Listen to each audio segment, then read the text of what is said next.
Bagaimana konsep pendidikan anak dalam Islam? Sejak dalam kandungan hingga jadi anak soleh, hafiz Quran 30 juz. Ada orang mengatakan mendidik anak itu sejak SD. Sejak SD baru bisa dididik. Ada lagi yang mengatakan mendidik anak sejak pandai berjalan. Tapi yang paling tua pendapat, mendidik anak adalah sejak mencarikan ibunya. Aminah ibunya, maka lahirlah anaknya Al-Amin. Al-Amin akan lahir dari Aminah. Tapi jangan gara-gara ini nanti bapak pulang ngomong sama istrinya, gara-gara kau tidak Aminah, maka anak kita tidak Al-Amin. Yang kalian yang lajang-lajang, yang belum menikah, mudah-mudahan ditemukan dengan Aminah. Yang ngomong amin yang belum nikah.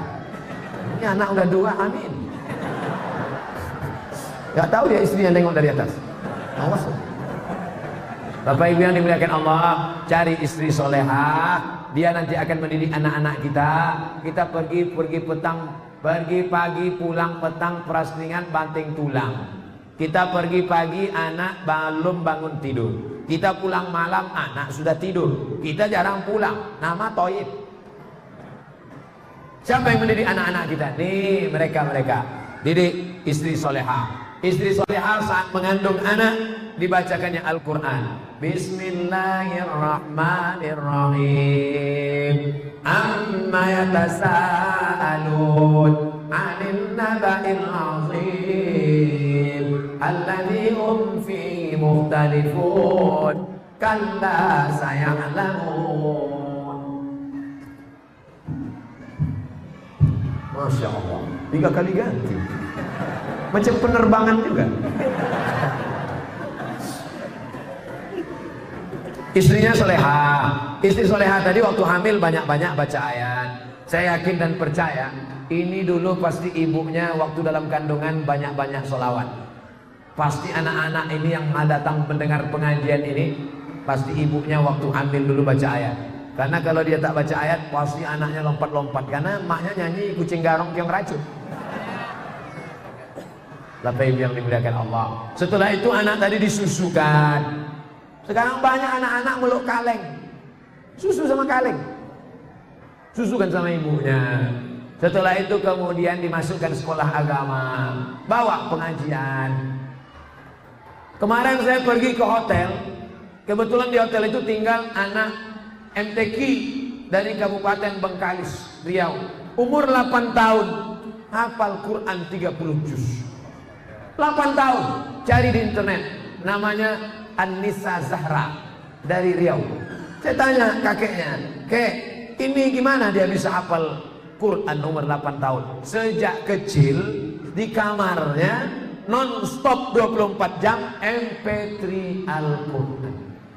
Jadi Bapak Ibu nanti pulang dari sini, lagu-lagu dangdut, Cinta Satu Malam, Kabika Cikabigam, Kucukut Kotahe, campakkan ke laut. Jangan rusak laut, nanti dimakan ikan hiu pula, bakar. Alhamdulillah Pak Ustaz, semua CD-CD lagu dangdut udah saya sodakohkan. Jangan mengalir dosanya. Balik dari sini, lagu-lagu dangdut bakar, robah dengan MP3 Al-Quran. Bagaimana jika niat pakai cadar tapi dilarang orang tua karena takut lulus kuliah tak dapat kerja? Yang nyuruh pakai cadar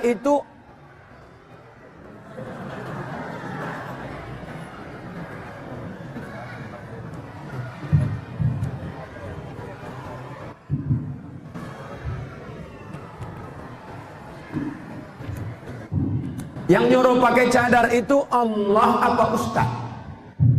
Saya ulang sekali lagi. Yang nyuruh pakai cadar itu Allah apa Ustaz? Allah. Yang ngasih rezeki itu Allah apa Ustaz?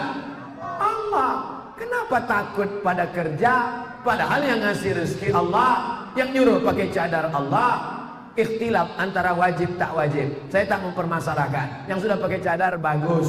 Itulah akidah. Mana akidah kita? Ibu-ibu jangan takut. Kau jangan pakai jilbab, nanti nggak laku. Kau jangan pakai cadar, nanti nggak kerja. Di mana letak iman kita?